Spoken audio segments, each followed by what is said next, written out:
What's going on, DMG Clan? Today, I'm going to educate you on a little topic that is brought to my attention quite often, which is the Odin 2 Mini and the Odin 2 are just too damn expensive. So I'm going to level up your gaming knowledge and your wallets because it's not true. Disclaimer. Before any of you keyboard warriors say anything about, oh, he's being paid to say this by AYN, I wish. However, I'm only receiving pennies for every order when you click that affiliate link. All of my thoughts here are of my own, and in the end, I don't care what you buy. I just want you to be more aware because I do care what you waste your money on. That's right, mobile gamers. So today I'm going to give you guys a little bit of insight about why I don't think the Odin 2 is too expensive for what it is. A lot of you have come to the channel and said, hey, that device is just too expensive, and I disagree.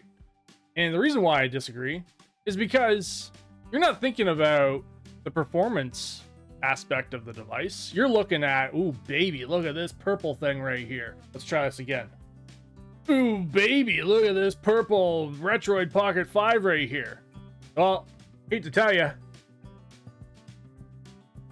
made the Odin 1 into a purple, ooh, baby, look at this.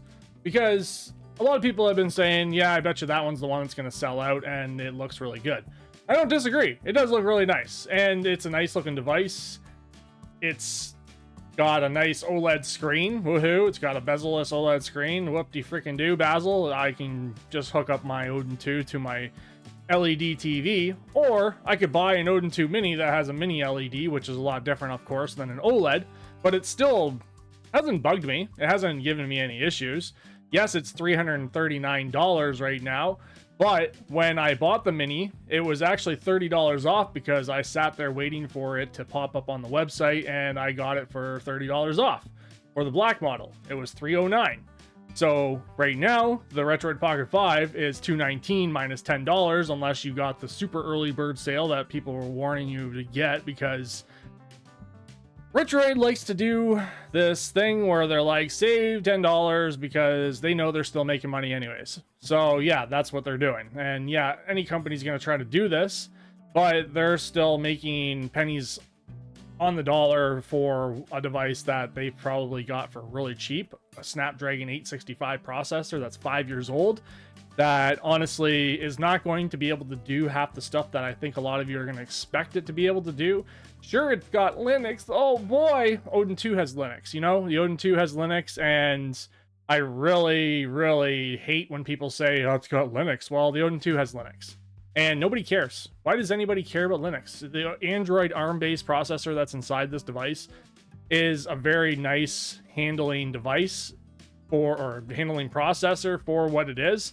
For $299, you only need the 8GB LPDDR5 RAM that is inside this device. And yes, if you want to use the extended RAM option, or whatever you want to call it, people call it different things. It's just extending your RAM using the UFS storage, so you have extra RAM for multitasking. That's all it's for.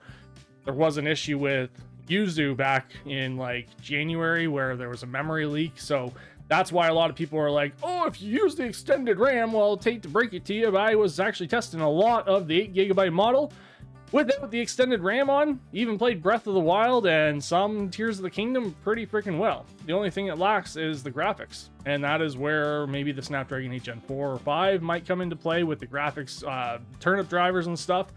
But the base model works really well, and it is the thing of saying, hey, for $299, for $80 more, you're getting the Snapdragon 8 Gen 2 processor, you're getting an 8,000 milliamp battery. Yes, you're getting a 1080p LCD IPS touchscreen, which is a nice screen. I like the screen. It looks really nice. I don't have a problem with it whatsoever. You're going to get more burn-in inside of an LED, by the way. A burn-in option for an LED. You want to Google that? Let's go. Does LED have burn-in? So LED is a type of LCD with an LED backlight. This screen don't experience burn-in like CRTs and plasma, but can suffer from image retention where a faint outline. Okay, so yes, the LED doesn't have burn-in, but it has image retention, which it can eventually have LED burn-in, which is what Bob over at Wolf Den has been doing with the Nintendo Switch. If you've ever watched him, he did a thing where he just left the Nintendo Switch on all the time for the last year or something, and it started getting burn-in and everything. Not saying that LCD doesn't have that either, but LED has, I guess, more potential to have burn-in depending on how you have your LED set up. So whatever, doesn't matter to that regard to me. Whereas, yes, the AMOLED is a nicer screen. Yeah, you're getting an AMOLED for $219, but for the $339, but it was $309 for me at the time, you're getting Snapdragon 8 Gen 2 processor that's able to handle up to Switch. And those that are going to come here and say, well, I don't care about Switch. Well, it doesn't matter. It's not the point. The point is that you're getting a 5-year-old processor with the Retroid Pocket 5 handheld. And the Retroid Pocket 5 handheld is a 5-year-old processor to boot again with, yeah, it has Wi-Fi 6 5.1, but you're also getting only a 5,000 milliamp battery. You're also only getting 128 gigabytes of UFS 3.1 storage, whereas the Odin 2 is UFS 4.0 storage, which is a lot faster. You're also getting a lower GPU, 650 GPU with LPDDR4 RAM. This has got LPDDR5 RAM, which is a lot faster and more efficient on the battery. And you want to do a little comparison about that LPDDR5 RAM versus LPDDR4. Okay, let's do that. And as of what this says, LPDDR5 data rate of up to 6,400 megabytes per second. That is 1 times faster than the LPDDR4X, which means that your RAM is going to be a lot faster and handle stuff a lot better. And it has a less power consumption of 30%, offers massive improvement over the previous generations of LPDDR3 RAM probably. And yeah, the 5 RAM is a lot better and a lot faster and more efficient. And I've seen that. I've used the Odin 2 for almost a year, and it's actually almost coming up to that year point in November now. I didn't use my max model. If anybody wants to know, I've barely used this thing, and that's why I'm giving it away to one of you guys after I reach 100,000 subscribers. I have a video coming out about how subscribers do not matter, by the way. I just want the channel to have 100,000 subscribers, and it doesn't matter for the channel. What matters is views, and I have a channel covering that coming out as well. So I am here again today to tell you guys why I think that price versus performance is really BS. It's BS. I'm not going to say the S word, but it's BS. Because there is no comparison between the Retroid Pocket 5 you see on the left and the Odin 2 that you see on the right. The Odin 2 is giving you everything that you're ever going to want and need out of a device, because you can't find a device with a Snapdragon 8 Gen 2 processor for that price with a controller built in. Because you're going to say, well, maybe I can find a cheap Snapdragon 8 Gen 2 phone with a controller. No, then you're spending like another 50 to 100 bucks on a controller. And no, that's not going to happen. The Odin 2 really does do it for everything that you want it to, even when it comes to games like Genshin Impact. And does it have latency? Input latency? One person said that this device has input latency. I watched a video about this guy that pressed a button on this device, and he said, oh, look at the latency. And everybody was like, where's the latency?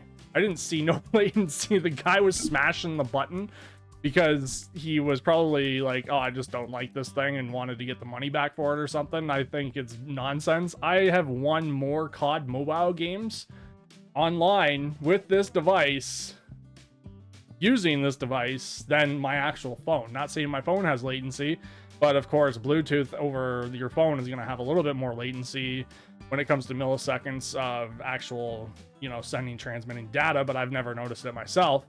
And playing a lot of emulation, which a lot of you guys are going to be doing, there's not going to be any latency with that at all. I don't understand when people say that. The latency is between the rubber dome pads that are on the inside being bad, if anything, going to the contacts on the actual PCB board. And that would be the latency that you might see if your rubber pads on the inside of the device are going bad or something. But in regards to the actual latency, this controller is actually connected right to the motherboard via an FBC cable, and there hasn't been any latency whatsoever. So again, price versus performance. Let's go and look for a Snapdragon 8 Gen 2 processor phone for a second. If you've actually made it this far, leave a like. Don't forget to subscribe. And of course, view this video all the way to the end, because viewing videos is actually where it matters. 8 Gen 2 phones, okay, or devices. Let's do this. So we have, that's not right. That's not right either. Let's go to the mobile list, and here we go. So why are we in whatever currency then? Let's go back here. We're gonna go best Snapdragon 8 Gen 2 phones you can buy. Okay, so we have the Snapdragon 8 Gen 2 S23 Ultra. We got $1,100. That's USD, by the way. OnePlus 11 is $699.99. We got the Z Fold at $1799, the Z Flip, and the Zen phone. And of course, we're going to look at maybe the Nubia Red Magic 8S Pro. Red Magic 8S Pro, which is the phone that I had. Nice phone, too expensive. Okay, it was even on sale for $880. Yeah, that is freaking crazy. $649 US, I guess. That's crazy. That's a crazy amount of money. Yes, it's got a camera. Whoop-de-doo. We're not here buying these things for cameras. You can put a camera on this if you wanted to. I could plug in this webcam if I wanted to take a picture, you know what I mean? Or I can plug in a decent camera into it for about $40 and call it a day. Yes, it's got a antenna for using it for a phone, but you think this would look funny? Hello? Is anybody there?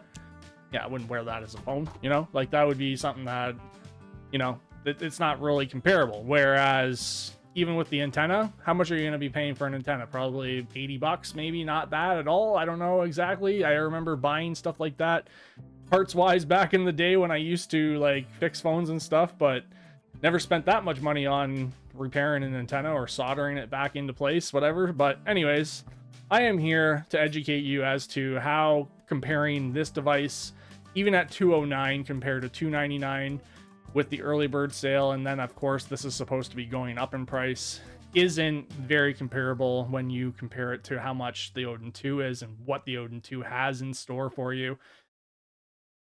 Yes, it's got an LED. That's it. That's all it has. It's got an LED. It's got GameCube colors. Just paint your freaking Odin 2 if you want to. That's what I did. Well, this is my Odin 1 because I didn't want to wreck my Odin 2 originally, but maybe I will do my Odin 2 to make a point. But yeah, I painted this thing. It looks good. I don't know. What do you guys think? Does that look good? That is basically it. I have nothing more to say. Just be wary of what you buy, because how many of these Retroid devices have you purchased by this point? And you could have bought something that actually did or does do what you want it to. Like playing 4-player Wii, for example. You can play 4-player Wii on the Odin 2 very easily, and I've done it. So, have a nice day. See you next time. It's not my wallet, it's yours. I don't care if you spend the money on this stupid thing. It's dumb, it's a waste of time. And I'm still sticking to my story. I even canceled my Neo Pocket Evo, by the way, because I still thought that thing was dumb. I don't know why I even thought I was going to back that thing. It doesn't have any driver support or anything. See you later. I love you all. As I always say,